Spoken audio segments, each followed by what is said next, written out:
요한복음 특강 101번째 시간입니다. 오늘은 요한복음 14장 1절부터 6절까지 말씀드리도록 하겠습니다. 돌무덤에서 돌이 치워진 것을 보니라가 되겠습니다. 지난 시간에는 못 박히신 장소에는 동산이 있었더라는 제목으로 말씀을 나누었습니다. 주 예수님이 기도하신 겟세마네 동산, 그리고 주님이 묻히신 동산과 첫사람 아담이 거했던 에덴 동산을 비교해서 말씀을 드렸습니다. 죄가 에덴 동산에 들어와서 인류에게 죽음이 찾아왔습니다. 그런데 공교롭게도 예수님께서는 십자가 죽임을 당하신 후 동산에 있는 새 무덤에 묻히셨습니다. 이것은 첫사람 아담이 잃어버린 것을 마지막 아담이신 주 예수님께서 회복하기 시작하셨음을 보여주는 그런 그림이었습니다. 죄와 죽음이 시작된 에덴 동산의 비극이 예수 그리스도를 통해 새로운 창조와 생명의 소망으로 바뀌기 시작한 것입니다. 따라서 주님이 묻히신 동산은 죽음의 장소이면서도 동시에 부활의 출발점이 되는 그런 장소가 되겠습니다. 사람의 눈에는 무덤이 있는 동산은 슬픔의 장소입니다. 그렇죠? 하지만 하나님의 계획에서 그곳은 부활의 승리가 시작되는 장소였던 것입니다. 그래서 주님이 묻히신 동산은 죄와 죽음이 끝이 아니라 새로운 생명과 구원의 시작을 상징하는 것입니다. 고린도전서 15장 22절이죠. 이는 아담 안에서 모두가 죽는 것 같이 바로 그리스도 안에서도 그렇게 모두가 살게 될 것이기 때문이라. 첫째 아담 안에서 모든 사람이 죽었죠. 예수님은 마지막 아담이신데 그분 안에서 모두가 살게 되는 것입니다. 그래서 에덴 동산은 원래 생명과 축복의 장소였습니다. 하지만 첫사람 아담은 동산에서 하나님의 뜻을 거역했죠. 그래서 에덴 동산은 인간의 죄 때문에 추방과 저주의 장소가 되어버렸습니다. 그러나 마지막 아담이신 예수 그리스도께서는 또 다른 동산으로 들어가셨죠. 예수님께서는 그 겟세마네 동산에서 내 뜻대로 마옵시고 아버지의 뜻대로 하옵소서라고 하시면서 순종하셨습니다. 아담의 불순종을 예수님의 순종으로 바꿔놓으신 것이죠. 첫 아담의 불순종이 죄와 죽음을 가져왔다면 마지막 아담의 순종은 의와 생명을 가져왔던 것입니다. 예수님께서 체포되신 곳도 동산이었고 장사 지낸 곳도 동산이었습니다. 이 사실은 에덴 동산에서 시작된 인간의 타락과 저주를 그리스도께서 순종과 십자가의 부활로 되돌리신 것입니다. 잃어버린 생명과 하나님과의 관계를 회복하는 구속의 역사를 보여준 것이라고 할 수 있겠습니다. 첫사람 아담이 동산에서 잃어버린 것을 마지막 아담이신 예수님께서 동산에서 되찾으신 것입니다. 고린도전서 15장 45절이죠. 그리하여 기록되기를 첫사람 아담이 살아있는 혼이 되었느니라 한 것과 같이 마지막 아담은 되살려주는 영이 되셨느니라. 따라서 요한복음 19장 41절의 동산은 단순한 매장지가 아니었습니다. 에덴에서 시작된 죄와 죽음의 문제가 예수 그리스도를 통해 해결되기 시작한 곳이었습니다. 동산은 새로운 창조와 부활의 생명이 시작되는 장소를 상징하는 곳이 되었던 것입니다. 자, 그러면 요한복음 20장 1절로 가겠습니다. 요한복음 20장 1절. 그 주의 첫날에 막달라인 마리아가 일찍 그 돌무덤으로 오니 아직 거둑하였을 때라. 그러고는 그 돌무덤에서 그 돌이 치워진 것을 보니라. 자, 막달라 마리아가 예수 그리스도의 무덤으로 온 것은 그 일요일 아침 일찍이었죠. 거기 그 주의 첫날이라고 되어 있잖아요. 그렇죠? 아직도 어두운 때였습니다. 아직 어둑하였을 때라고 말씀하기 때문에 이른 아침 6시 이전에 어느 때였을 것이라고 우리는 상상해 볼 수 있습니다. 그 마태복음에서는 그 막달라 마리아와 함께 다른 마리아가 이날 아침 일찍 무덤으로 왔다라고 그렇게 기록되어 있습니다. 누가복음에서는 막달라 마리아와 요한나와 야고보의 모친 마리아뿐만 아니라 또 그들과 함께한 다른 여인들이 있었음을 시사하고 있습니다. 누가복음 24장 10절인데요. 누가복음 24장 10절. 이 일들을 사도들에게 알린 자들은 막달라인 마리아와 요한나와 야고보의 어머니 마리아와 그들과 함께 있던 다른 여자들이었더라. 다수가 이제 예수님의 무덤으로 왔던 것이죠. 거기 그 요한나가 나오는데요. 요한나에 대해서 성경에 몇 구절이 있습니다. 이 구절에 나오는 그 요한나는 예수 그리스도를 따르던 경건한 여인들 중 한 사람입니다. 그 예수님의 부활을 처음 목격한 증인들 중 한 명인 것이죠. 누가복음 8장 3절을 보면 요한나의 신분이 나와 있습니다. 누가복음 8장 3절. 헤롯의 청직이 쿠자의 아내 요한나와 수산나와 그들의 물질로 그분을 섬기는 다른 많은 이들이 있었느니라. 이렇게 돼 있죠. 따라서 요한나는 그 헤롯 안티파스의 그 청직이었던 쿠자의 아내였습니다. 예수님의 은혜를 경험한 후에 자신의 재산으로 예수 그리스도의 사역을 섬겼던 여인이죠.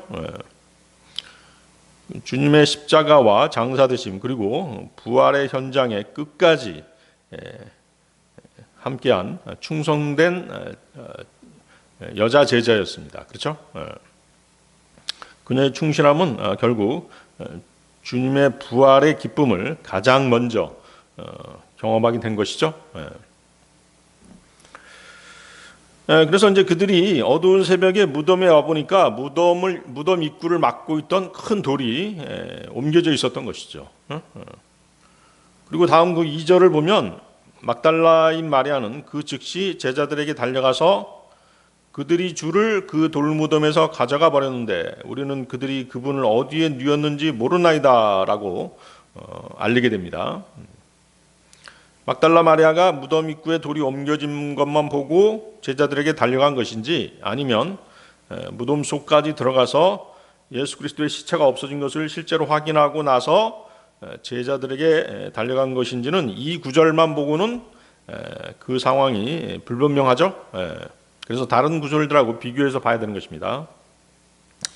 그래서 그 누가복음에서는 그들이 돌이 무덤에서 굴러 옮겨진 것을 보고 들어가 보니 주 예수의 시체가 보이지 아니하므로 매우 당황해하고 있을 때 그때 누가 나타났어요? 두 천사가 나타났다라고 말하고 있어요. 두 천사가 나타나서 예수 그리스도의 부활을 알려준 것으로 그렇게 기록하고 있습니다. 누가복음 24장 5절 6절 말씀이 바로 그것이죠.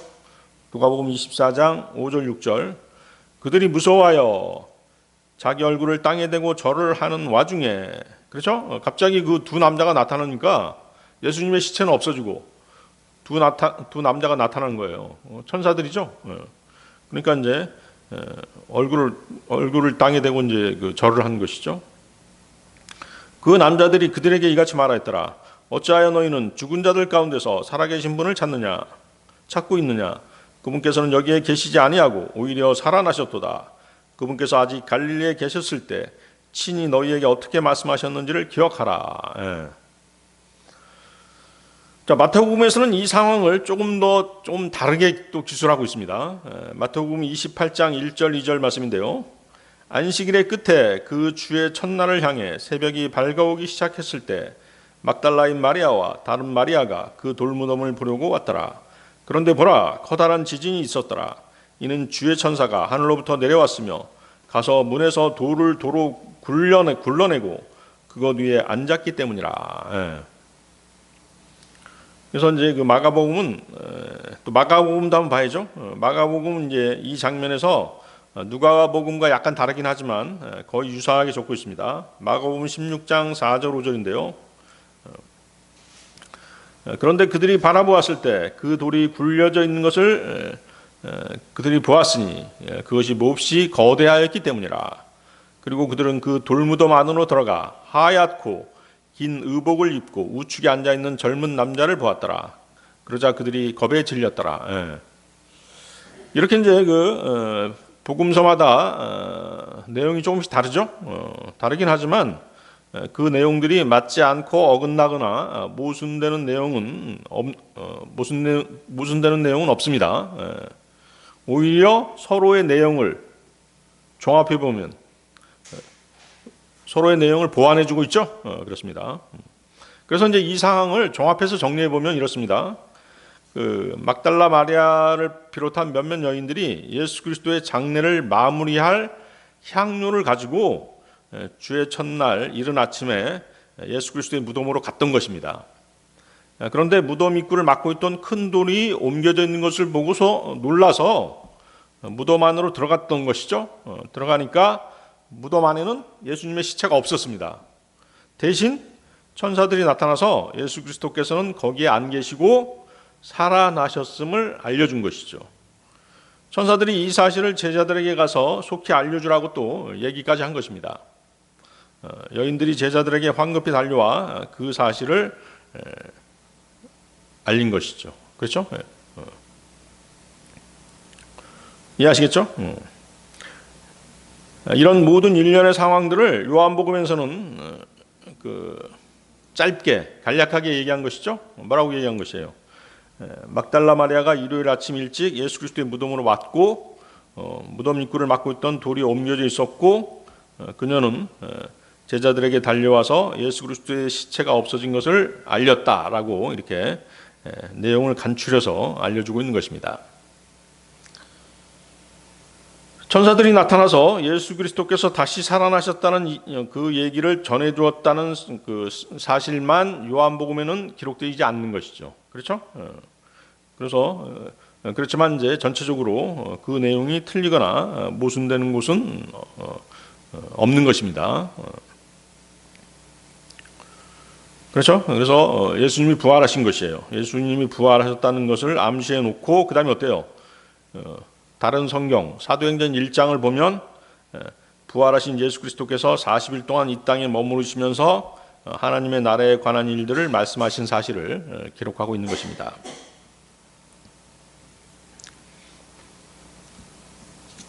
자, 그래서 이제 그 복음서마다 이렇게 기술한 내용은 조금씩 다르지만 핵심 내용은 뭐예요? 핵심 내용은 예수님이 부활하셨다는 것이죠. 그렇죠? 핵심 내용은 예수님의 부활입니다. 그렇죠? 사도행전 1장 3절 4절인데요. 사도행전 1장 3절 4절. 그분께서는 또한 자기 십자가의 순환 이후에 자신이 살아있음을 그들에게 다수의 무오한 입증을 통하여 보이셨더라. 그분께서는 그들에게 40일간 보이셨고 하나님의 왕국과 관계되는 것들을 말씀하셨으며 그들과 함께 회동하셨고 그들이 예루살렘을 떠나지 말고 오직 아버지의 약속을 기다려야 한다고 그들에게 명령하셨더라. 그리고 어때요? 주님은 부활하신 모습을 많은 사람들에게 보이셨죠? 보이신 다음에 어떻게 하셨어요? 하늘로 올라가셨죠. 사람들이 보는 앞에서 하늘로 올라가셨어요. 그 얘기가 어디 나와요? 사도행전 1장 11절에 나오죠? 사도행전 1장 11절. 그들이 또한 말하기를 너희 갈릴리 사람들아 어찌하여 너희는 서서 하늘 속을 올려다보며 응시하느냐. 이 동일한 예수님께서는 너희를 떠나 하늘 속으로 들려 올라가신 분이시니 너희가 그분께서 하늘 속으로 가심을 본 것과 같은 방식 그대로 그렇게 의시리라 하였더라.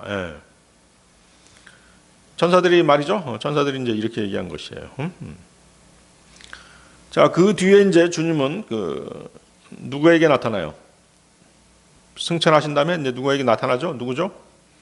사도행전 9장에서 그리스도인들을 박해하는 사울, 지금의 바울이죠. 바울에게 나타나시죠. 그렇죠? 그게 이제 사도행전 9장 3절 4절에 이제 있습니다. 사도행전 9장 3절 4절. 그리고 그가 여정을 떠남에 따라 그는 다마스쿠스에 가까이 왔는데 갑자기 하늘로부터 한 빛이 그의 주위를 비추었더라. 그러자 그가 땅에 엎어졌고 그에게 말씀하시는 한 음성을 들었는데 사울아 사울아 어찌하여 너는 나를 박해하느냐 하시니라.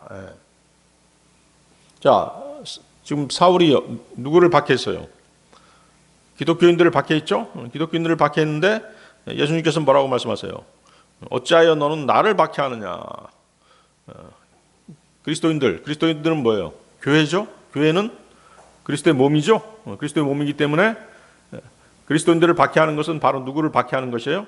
예수 그리스도를 박해하는 것과 마찬가지죠. 그렇죠? 그래서 예수님께서는 어찌하여 너는 나를 박해하느냐라고 말씀하신 것이죠.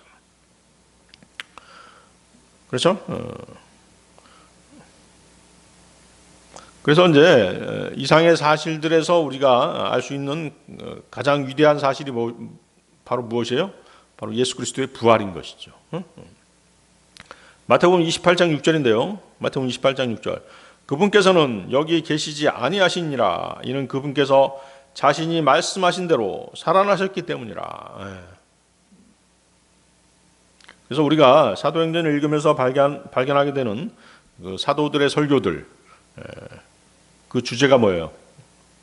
주 예수 그리스도의 그 부활이죠. 사도들은 계속 예수 그리스도의 부활에 대해서 증거했던 것입니다. 그래서 예수 그리스도의 부활이야말로 사도들에 의해서 거듭 설교되고 전파되고 있던 핵심 주제인 것입니다. 이 근본적인 진리가 이방인들에게도 선포되었던 것이죠. 사도행전서는 경우에 따라서 예수 그리스도의 그 십자가 처형이 그분의 부활하심과 함께 상세히 또는 간결하게 다루어집니다. 하지만 그 강조점은 언제나 무엇이었다? 예수 그리스도의 부활에 초점이 맞춰져 있던 것이죠. 사도행전 2장 23절 24절입니다. 사도행전 2장 23절 24절. 하나님의 확정적인 계획과 미리 아심에 의하여 넘겨주신 그분을 너희가 붙잡았고 사악한 손으로 십자가에 못 박아 살해하였도다. 그분께서 사망에 붙들려 있는 것이 불가능하였기에 그분께서 그분을 일으켜 세우셔 사망의 고통에서 풀어주셨느니라. 그래서 베드로는 이스라엘 사람들에게 그 다윗에 대해서 얘기하면서 다윗을 전파하지 않고 다윗이 예수 그리스도의 부활을 내다보았다는 사실을 보다 강조해서 그렇게 말을 하죠. 사도행전 2장 31절입니다. 여러분들 사도행전 2장 31절 보세요.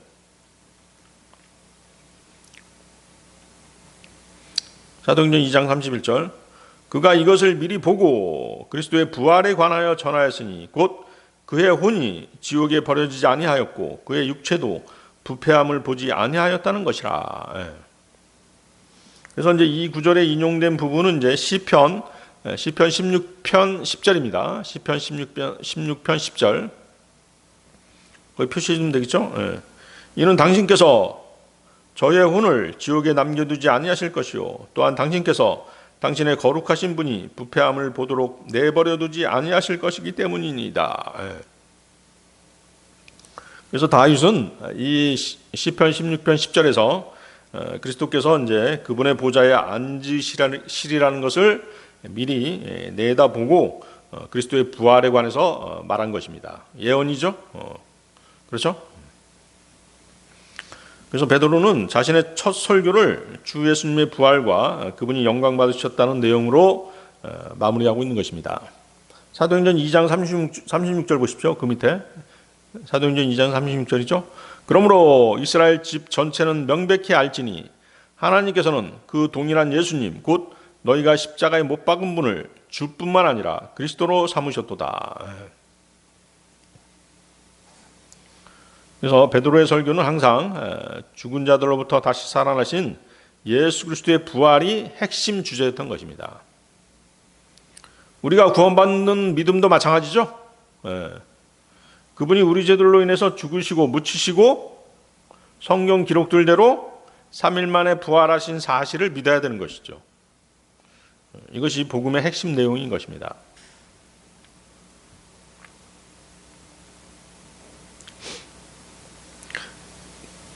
그 내용이 어디 나와 있어요? 고린도전서 15장 3절 4절. 여러분들 고린도전서 15장 3절 4절 다 외우고 계신가요? 이는 나 또한 받은 것을 내가 무엇보다 먼저 너희에게 전달하였기 때문이니 그것은 곧 성경 기록들대로 그리스도께서 우리의 죄들로 인하여 죽으셨다는 것과 그분께서 장사되셨다는 것과 성경 기록들대로 그분께서 셋째 날에 다시 살아나셨다는 것이라. 그렇죠? 그래서 우리는 부활하신 예수님을 믿어야 되는 것이에요.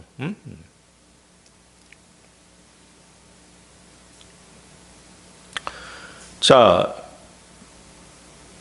최초의 순교자가 누구죠? 예수님 십자가 사건 이후에 최초의 순교자 스테판이었죠. 스테판이 이제 순교하기 직전에 그 성령 충만해서 하늘을 올려다 보았어요. 그리고 누굴 보았어요?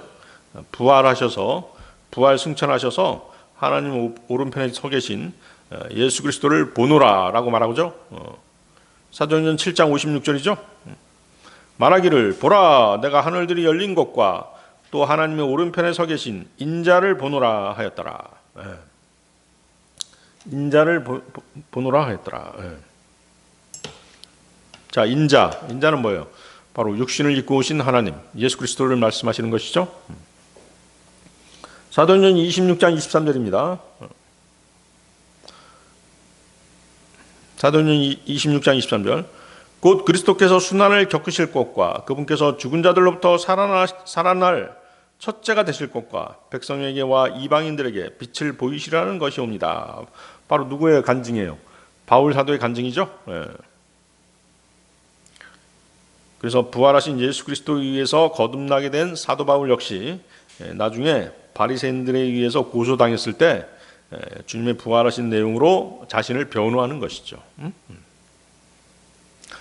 그래서 이와 같이 그 예수 그리스도의 부활은 가장 충격적인 사건이죠. 엄청난 사건입니다. 그렇죠?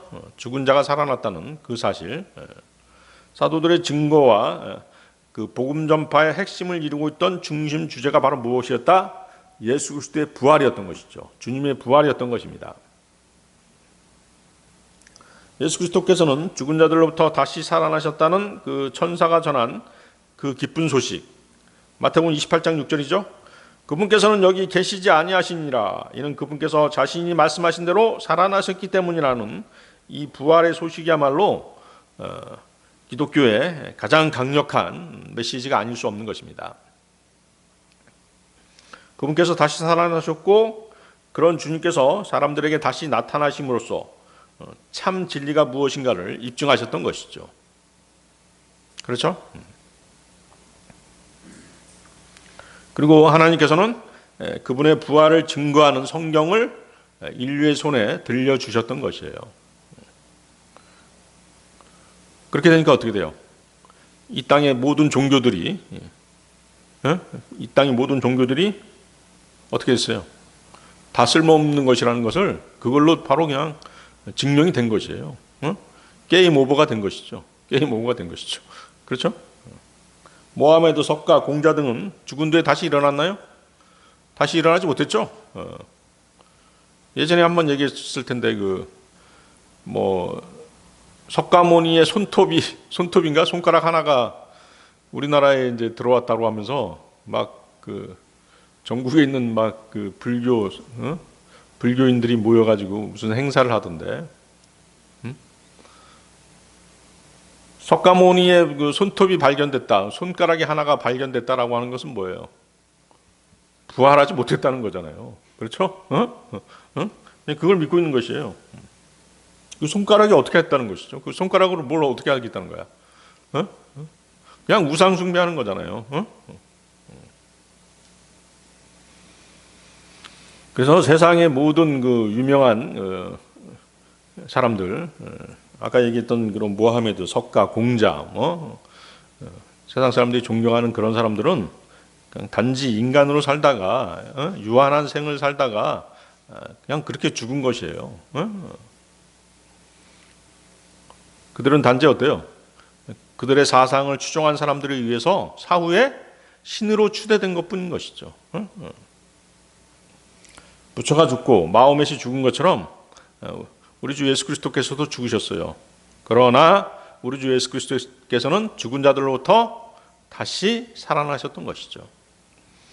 이 사실은 우리가 그분을 구주로 믿을 때 그분이 주신 믿음으로 확고하게 우리 마음속에 자리 잡게 된 것입니다. 그래서 우리 주 예수 그리스도께서는 우리를 위해서 목숨을 내어놓으셨습니다. 그 사실을 믿음으로써 우리는 하나님과 화해하게 된 것이죠.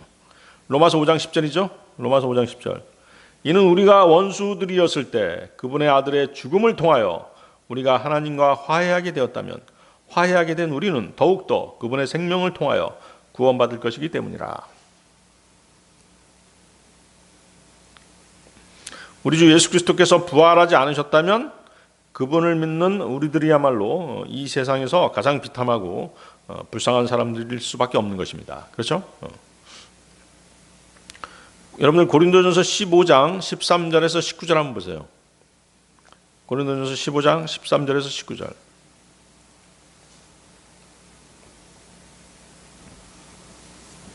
그래서 예수 그리스도의 죽음을 믿게 되면 그분의 부활하심도 자연스럽게 믿게 될 수밖에 없는 것이에요.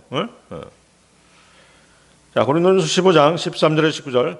그러나 만일 죽은 자들의 부활이 없다면 그때는 그리스도께서 살아나지 아니하신 것이라.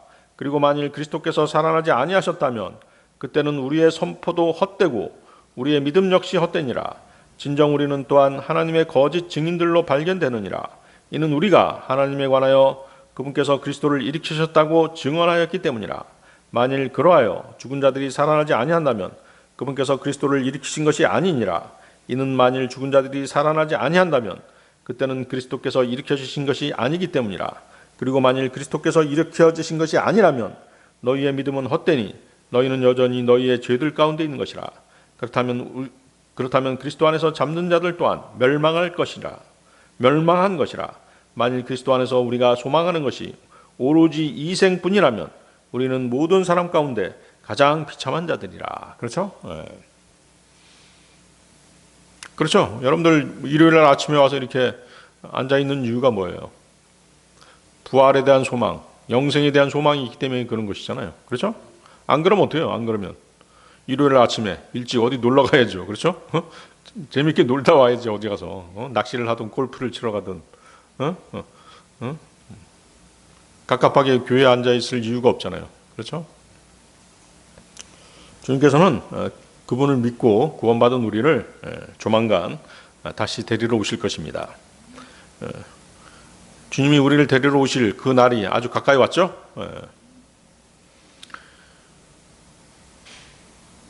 자, 야곱이 죽으면서 남긴 유언이 있었어요. 여러분들 그 창세기 한번 보세요. 창세기 47장 29절 30절 한번 보세요.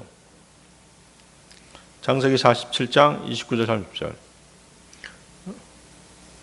부활에 대한 놀라운 증거들이 있죠. 창세기 47장 29절 30절. 내가 너에게 간구하노니 나를 이집트에서 장사하지 말라.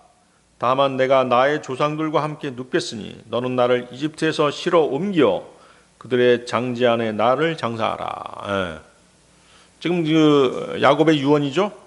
야곱이 이제 자기의 시신을 어디다 묻으라는 것이에요.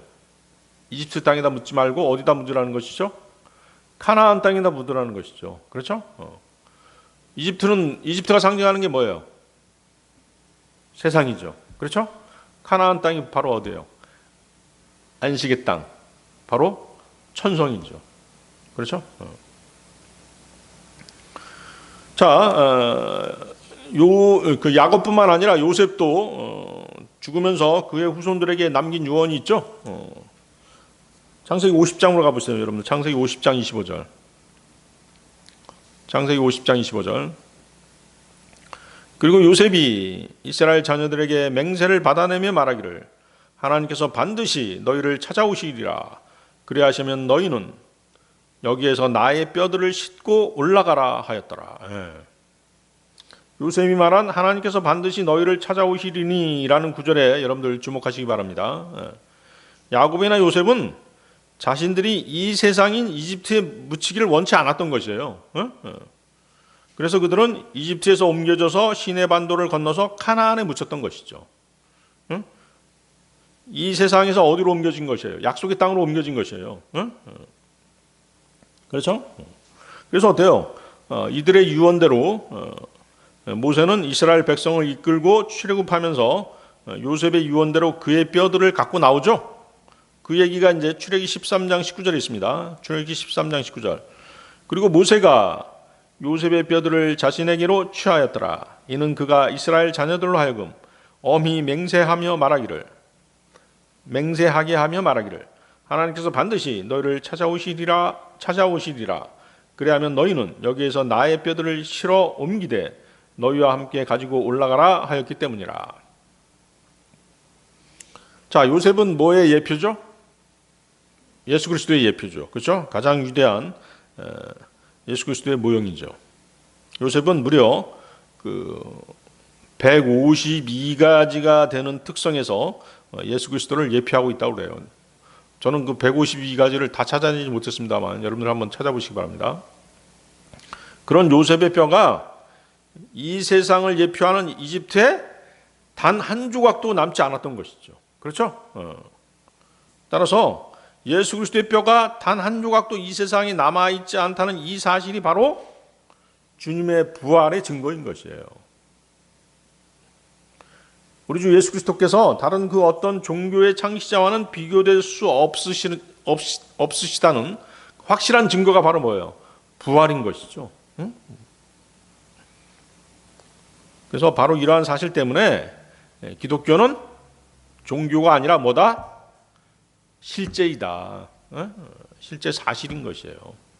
성경도 사실이고 예수 그리스도도 사실이고 모든 것이 다 사실인 것이죠. 응? 성경이 사실이라면 여러분 어떻게 할 것이에요? 응? 대단히 위험하죠? 왜? 성경에는 뭐가 나와 있어요? 지옥에 대해서 나와 있잖아요. 심판에 대해서 나와 있잖아요. 응? 사람들이 그걸 모르는 것이에요. 성경이 사실이다 그러면 그걸 안 믿으려고 하는 거야. 무섭기 때문에 안 믿으려고 하는 것인지, 귀찮기 때문에 안 믿으려고 하는 것인지. 성경이 사실이라면 이건 엄청난 센세이션한 일이죠. 천국, 지옥, 심판 이거 어떻게 할 것이에요? 다 그대로 다 실현될 텐데. 여러분들 다시 이제 1절 돌아가 보세요. 20장 1절 다시 돌아가 보세요. 요한복음 20장 1절.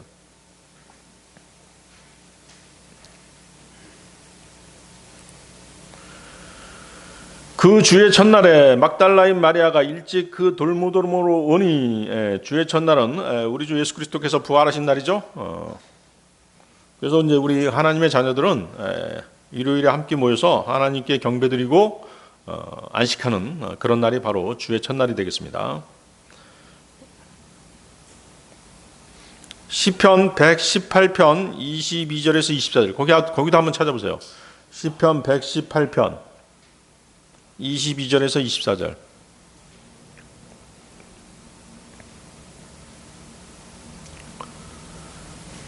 하셨나요? 네.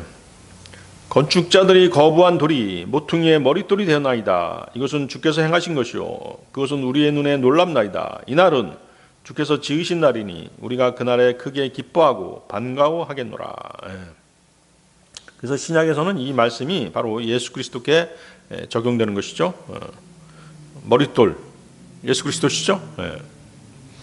그래서 사람들이 예수님을 거부하고 십자가에 못 박았습니다. 하지만 하나님께서는 그분을 죽은 자 가운데서 다시 살리심으로써 건축자들이 거부한 돌을 모퉁이의 머릿돌이 되게 하신 것이죠. 따라서 부활은 예수님께서 참된 메시아임을 하나님께서 공개적으로 확증하신 그런 사건이었던 것입니다. 거기 보세요. 거기 이날은 주께서 지으신 날이라. 이 말씀은 하나님께서 그리스도의 죽음에서의 승리와 구원을 드러내신 날을 가리키는 것입니다. 부활이죠. 그렇기 때문에 성도들은 예수님의 부활하신 첫날 함께 모여서 경배드리고 하나님의 구원 계획이 완성되었음을 기뻐하며 즐거워하는 것입니다. 자, 요한복음 20장 2절로 가겠습니다. 요한복음 20장 2절.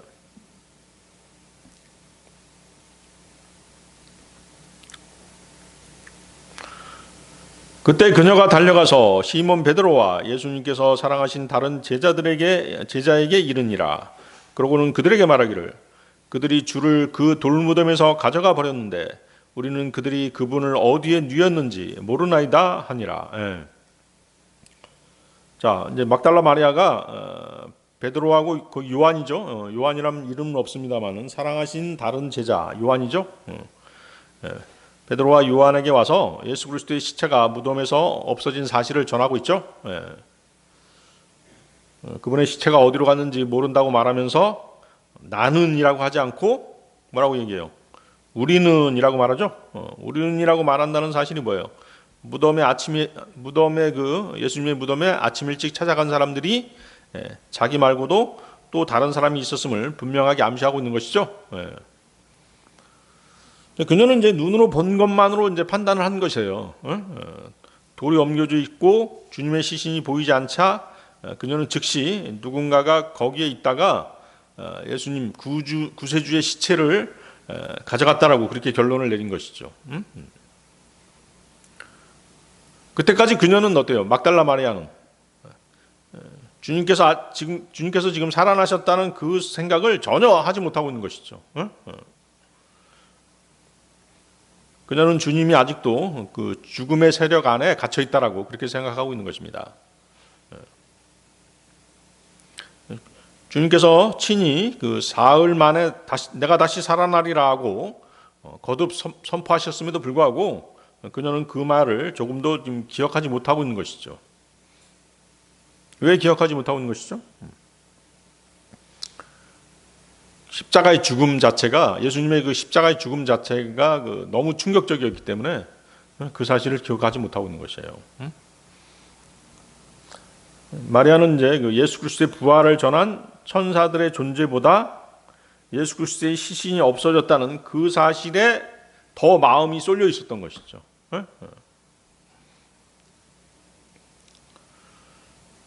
그래서 문제는 뭐냐면 예수님께서 부활을 예고하셨기 때문이 아니라 제자들과 마리아가 그 말씀의 의미를 아직 깨닫지 못했다는 데 있는 것이죠. 설마 죽었던 사람이 어떻게 살아나? 아직도 그런 의문에 사로잡히는 것이에요. 우리도 그렇잖아요. 어떤 문제를 해결하려고 했을 때 말씀이 주어진단 말이에요. 설마 그 말씀대로 될까? 이렇게 의심하잖아요. 그렇죠? 그런 의심이 우리는 있단 말이에요. 육신이 있기 때문에. 그것과 똑같은 것이에요. 그래서 예수님의 죽음이 너무 충격적이기 때문에 그들은 부활의 약속보다 십자가의 비극에 더 사로잡혀 있었던 것이죠. 말씀보다 우리가 육신에 더 사로잡히는, 육신의 생각에 더 사로잡히는 것과 똑같아요. 그래서 마리아는 무덤이 비어져 있는 것을 보았을 때 또 그 주님이 살아나셨다는 천사들의 말을 들었지만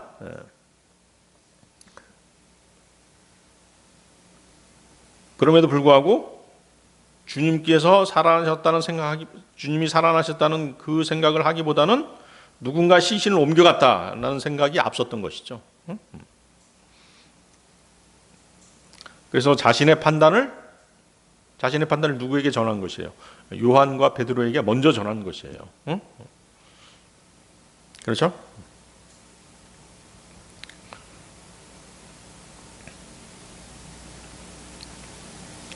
요한복음 20장 9절입니다. 그 밑에 요한복음 20장 9절 보세요.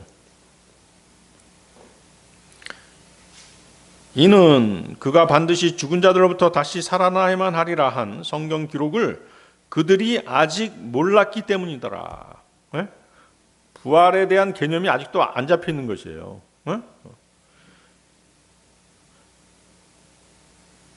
나중에 이제 이 부활하셨다는 걸 나중에 알게 되죠. 어떻게 알게 된 거예요? 그 믿음이, 부활에 대한 믿음이 완전하게 마음속에 사로잡히게 된 게 언제예요? 부활하신 주님을 봤을 때죠. 그때까지는 아직도 못 믿고 있는 것이죠. 그들은 예수님의 말씀과 성경 예언을 들었습니다. 그리고 또 천사들에게서 그 부활의 소식도 전해 들었어요. 그렇죠? 하지만 부활 사건이 실제로 일어나기 전까지 그 의미를 온전히 이해하지 못했던 것이죠. 그래서 막달라 마리아가 부활을 실제로 믿을 수 있었던 때는 언제요? 부활하신 주님을 만난 후에야 비로소 이제 이해하고 믿게 된 것이죠. 자, 무덤 입구의 돌은 이제 천사가 치웠습니다. 앞에서 읽었던 그 마태복음 28장 2절이 그 사실을 증언하고 있죠. 마태복음 28장 2절. 그런데 보라, 커다란 지진이 있었더라. 이는 주의 천사가 하늘로부터 내려왔으며 가서 문에서 돌을 도로 굴려내고 그것 위에 앉았기 때문이라. 자, 그리스도께서도 이제 친히 그 돌을 치우실 수 있으십니다. 그럼에도 불구하고 천사가 그 일을 하도록 조치하신 것이죠. 나사로에서 돌을 치운 사람은 누구였어요? 나사로의 돌무덤의 그 입구에 있던 그 돌을 치운 것은 사람이었죠. 사람의 손으로 치웠습니다. 그리스도의 무덤에서 돌을 치운 것은 천사였죠. 그렇죠? 하나님께서는 천사를 보내셔서 돌을 옮기게 하신 것이에요. 그리고 성도들로 하여금 그 돌무덤이 비어 있음을 직접 보게 하신 것입니다. 그 돌 위에 앉아 있던, 그리고 나중에는 이제 무덤 안에 앉아 있던 그 천사의 그 존재는 바로 무엇을 뜻하는 것이에요? 하나님께서 예수 그리스도의 부활에 직접 개입하셨다는 그 확실한 증거인 것이죠. 자, 그럼 한번 생각해 보세요. 나사로의 그 돌무덤에 돌을 옮기게 하신, 돌무덤의 돌을 누가 옮겼다고요? 사람이 옮겼잖아요. 사람으로 하여금 돌무덤의 그 입구에 돌을 치우게 하셨죠. 근데 그 예수님의 무덤은 천사로 하여금 치우게 하셨죠. 그렇죠?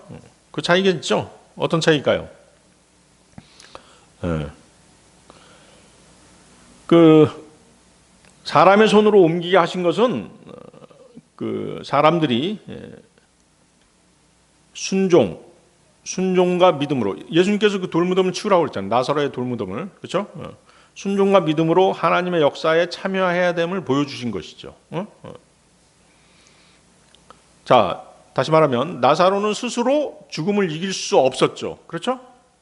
그래요, 안 그래요? 인간은 스스로 죽음을 극복할 수 없는 존재이잖아요. 오직 누구의 능력으로? 하나님의, 예수 그리스도의 생명의 능력으로 다시 살아났던 것이죠. 그렇죠? 그래서 사람의 손이 무덤 문을 여는 과정이 필요했던 것이에요. 그렇잖아요. 여러분들이 예수 그리스도 십자가에서 죽으시고 장사 지내시고 부활하신 예수 그리스도를 믿었을 때, 그때 어때요? 사망에서 뭘로 옮겨져요? 생명으로 옮겨지는 것이잖아요. 그렇죠? 그래서 믿음과 순종, 이것이 필요했던 것이죠. 그래서 사람의 손으로 하나님께서 명령하셔서 옮기게 하신 것이에요. 사람의 순종과 믿음이 필요했다는 것이죠. 그렇지만 어때요? 예수 그리스도의 무덤의 돌은 천사로 하여금 옮기게 하셨죠? 이것은 뭐예요? 예수 그리스도의 부활이 인간의 도움이 아니라 하나님이 친히 행하신 초자연적이고 우주적인 그런 승리의 순간이었기 때문인 것이죠. 그리고 천사를 통해서 그 부활의 승리의 소식을 사람들에게 전하게 하신 것이에요. 아시겠죠? 그 차이가 있는 것입니다. 결과적으로 어때요? 예수 그리스도의 부활은 누가 개입하신 것이다? 전지전능하신 하나님께서 개입하신 것이다. 자, 막달라 마리아가 무덤이 비어 있는 것을 보고 곧바로 베드로와 요한을 찾아간 이유가 있었습니다. 그녀는 그 예수님의 시신이 사라진 사실을 보고 혼자 판단하거나 해결할 수 없다고 생각했기 때문인 것이죠. 내가 예수님을 장사 지내려고 왔는데, 우리가 예수님을 장사 지내려고 왔는데 예수님의 시신이 없어진 거예요. 그러니까 이제 갑자기 막 당황하기 시작한 것이죠. 그래서 이제 그 정확한 판단과 이 문제를 해결할 수 있는 사람은 누구라고 생각한 것이에요? 예수님의 제자들이라고 생각한 것이죠. 그러니까 마리아는 예수님의 부활을 아직 이해하지 못한 상태에서 누군가가 주님의 시신을 옮겨갔다라고 생각한 것이죠. 그래서 예수님의 가장 가까운 제자들인 베드로와 요한에게 이 사실을 알린 것입니다. 그녀는 그 충격과 혼란 속에서 가장 신뢰할 수 있는 제자들에게 도움을 구하고 그 사실을 확인받고자 했던 것입니다. 자, 베드로는 제자들의 대표적인 지도자죠. 요한은 예수님께서 특별히 사랑하신 제자였죠. 그래서 마리아는 예수님의 무덤에 일어난 그 중대차한 일을 알게 되었을 때 그 소식을 가장 큰 책임감을 가지고 확인할 수 있는 사람들에게 전해야 되겠다라고 생각했던 것이에요. 또한 이 두 사람 요한과 베드로는 예수님의 사역과 말씀을 가장 가까이에서 들었던 신실한 증인들이었죠. 마리아는 자신의 충격적인 발견을 그들에게 먼저 알리고 도움과 판단을 구하고자 했던 것입니다. 따라서 베드로와 요한을 찾아간 것은 예수님을 가장 가까이 따르던 그 대표적인 제자들에게 이 중요한 사실을 전하려는 어떤 의미에서는 자연스러운 그런 행동이었던 것이죠. 그 결과 베드로와 요한이 직접 무덤을 조사함으로써 예수님의 빈 무덤에 대한 중요한 증언이 세워지게 된 것입니다. 자, 요한복음 20장 3, 4절을 보세요. 요한복음 20장 3절 4절.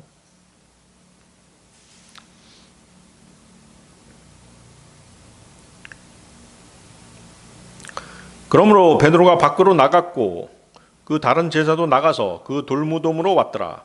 그렇게 하여 그들이 다 함께 달려갔더라. 그런데 베드로보다 다른 제자가 앞질러 달려갔으며 먼저 그 돌무덤에 도달하였더라. 예. 요한이 베드로보다 앞서 달려왔죠. 자, 마리아가 그들에게 알린 소식은 너무나 놀라운 그런 소식이었죠. 놀라운 것이었습니다. 그래서 두 제자는 즉시 일어나서 돌이 옮겨진 이유와 그 결과를 알아보려고 다른 박질을 했던 것이죠. 그들은 아마 처음에 마리아에게 시체가 없어진 것을 확실히 보았느냐고 그렇게 물었을 것입니다. 그리고 그들은 직접 가서 살펴보는 것이 좋겠다라고 생각했을 것입니다. 자, 요한이 베드로보다 더 빨리 달려갔죠. 요한은 제자 중에서 가장 나이가 어렸어요. 그리고 요한은 어때요? 가장 오래 살았죠. 가장 오래 살았습니다. 달리 생각하면 이제 베드로는 그 주님을 3번이나 부인했잖아요. 그렇기 때문에 아직도 그 자책감에 사로잡혀 있었을 것이라고요. 그렇죠? 그래서 자기 마음속에 자리 잡고 있던 죄의식 때문에 발걸음을 빨리 할 수 없었을지도 모릅니다. 베드로는 아직도 뭐예요? 자신의 과실을 주님으로부터 용서받지 못하고 있는 그런 상태였잖아요. 그렇죠?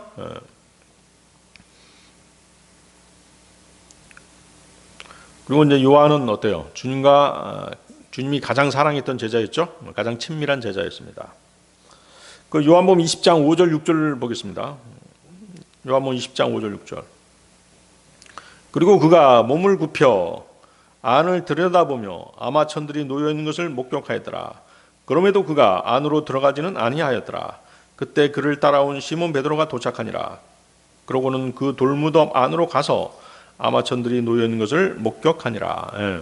거기 5절 보면 이제 요한이 이제 그는 요한이죠. 그가 몸을 굽혀 안을 들여다보며 요한이 먼저 몸을 구부리고 무덤 안을 이제 들여다보았습니다. 그리고 아마도 이제 뒤따라오는 베드로를 기다린 것으로 그렇게 보여집니다. 요한은 이제 그 빈 무덤을 통해서 부활의 증거를 보았습니다. 부활의 증거를 보았죠. 왜? 시신이 없어졌으니까. 하지만 어때요? 아직 부활에 대한 모든 것을 완전하게 이해한 것은 아니었죠? 아니었습니다. 그렇지만 이제 그는 겸손하게 살펴본 것이죠. 그리고 주님이 나타나기를 기다리는 가운데 부활의 진리를 이제 깨닫게 되었던 것이죠.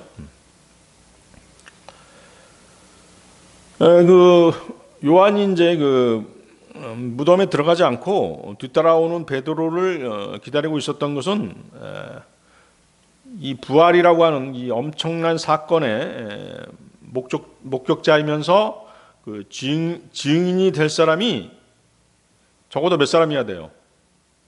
이스라엘 율법에서 2사람 이상이어야 되는 것이죠. 그렇죠. 그래서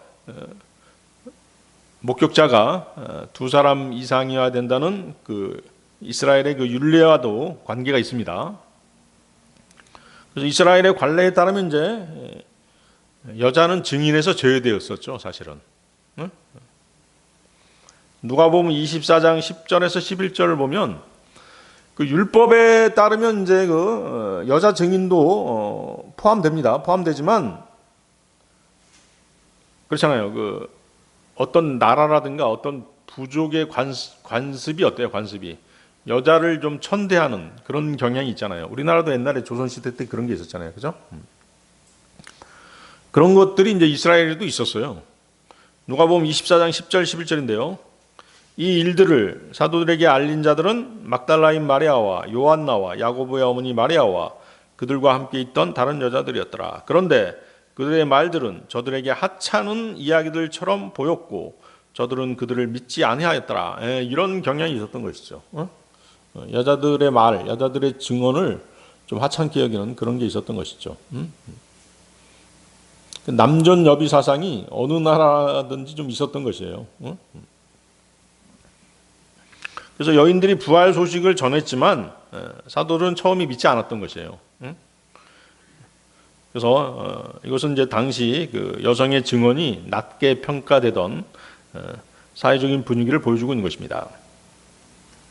그래서 율법은 사건의 확증을 위해서 복수의 증인을 요구했습니다.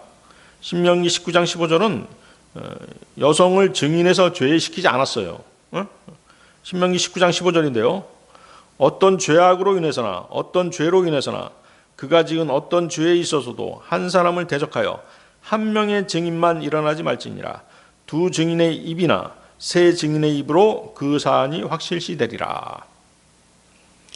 이렇게 어떤 증인에서 그 여자 증인은 필요 없다라고 율법에 명시되어 있지 않습니다. 하지만 당시 유대 사회의 전통, 유대 사회의 전통은 주로 성인 남성 증인을 법정 증인의 기준으로 삼았던 것입니다. 그 유대 역사가 요세푸스가 쓴 책이 있죠. 유대 고대사에서 보면 여성의 증언은 받아들이지 않았다라고 그렇게 기록되어 있습니다. 당시 관행이 그랬던 것이죠.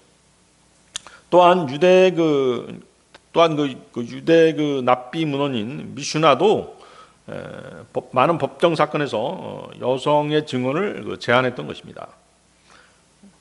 그런데 어때요? 흥미롭게도 하나님께서는 부활의 첫 목격자로 남성 제자들이 아니라 막달라 마리아를 선택하시잖아요. 그렇죠? 이는 당시 사회적 관습을 뛰어넘어선 것이죠. 하나님께서는 차별 없이 진리를 증거하시는 방식, 그 증거하시는 방식에서 남녀 차별 없이 구별하지 않으셨던 것이죠. 그래서 예수님의 부활한 모습을 가장 먼저 본 사람이 누구예요? 막달라 마리아잖아요. 그렇죠? 따라서 이스라엘 율법 자체가 여성을 모든 증언에서 배제한 것은 아니었습니다. 하지만 유대 사회와 랍비 전통에서는 여성의 법정 증언이 크게 제한되어 있었다는 것이죠. 이런 배경에서 막달라 마리아가 베드로와 요한을 찾아간 것은 매우 자연스러운 행동이었던 것이죠. 그렇죠? 왜냐하면 여자들의 증언이 받아들이지 않기 때문에 제자들에게 가서 제자들로 하여금 확인하게끔 한 것이에요. 유대 관습 때문에 그렇게 한 것이죠. 그리고 또한 베드로와 요한이 무덤을 직접 확인함으로써 부활의 증언은 더욱 확실한 증거를 갖게 된 것입니다. 거기 6절 보십시오. 다시 요한복음 20장 6절. 그때 그를 따라온 시몬 베드로가 도착하니라. 그러고는 그 돌무덤 안으로 가서 아마천들이 놓여 있는 것을 목격하니라. 베드로는 벌써 성격이 요한하고 다르죠? 요한은 들어가지 않고 바깥에서 이렇게 살펴보는데, 몸을 구부리고 살펴보는데 베드로는 어때요? 그냥 쑥 들어가 버리잖아요. 그렇죠? 무덤 안으로 쑥 들어가 버렸죠? 그런데 어때요? 베드로 또한 무덤 안에서 아무것도 발견하지 못하죠? 그가 본 것은 다만 예수 그리스도의 시체를 쌌던 아마포천들일 뿐이었던 것이죠. 그렇죠? 그래서 오늘은 이제 그 예수님의 부활에 대한 얘기를 같이 한번 나눠보았습니다. 오늘 여기까지 하겠습니다.